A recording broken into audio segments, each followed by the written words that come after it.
Just hours into the outbreak of the war in the Middle East, I warned that the fighting risked triggering a chain reaction that no one could control. More than 3 weeks on, the war is out of control. The conflict has broken past the limits even leaders thought unimaginable. The world is staring down the barrel of a wider war, a rising tide of human suffering, and a deeper global economic shock. This has gone too far. It's time to stop climbing the escalation ladder and start climbing the diplomatic ladder and return to full respect of international law. The number of initiatives for dialogue and peace are underway. They must succeed. I have just appointed Jean Arnaud as my personal envoy to lead the UN efforts on the conflict and its consequences.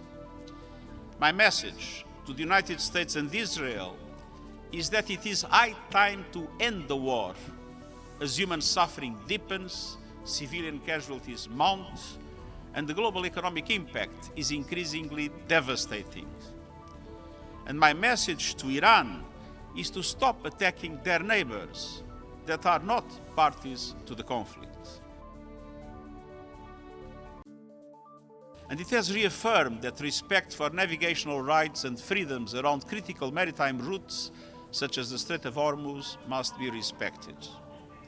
The prolonged closure of the strait is choking the movement of oil, gas, and fertilizer at a critical moment in the global planting season.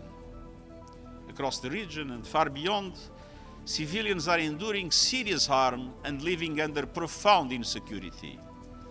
I witnessed some of these consequences firsthand during my recent visit to Lebanon. There too, the war must stop.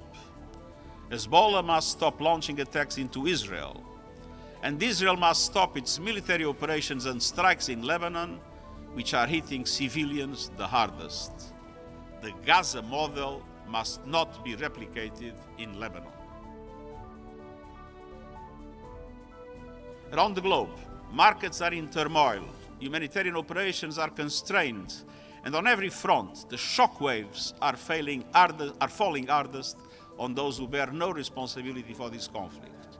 The poorest, the most vulnerable, the least able to absorb yet another blow. The UN system is deeply engaged in trying to minimize the consequences of the war.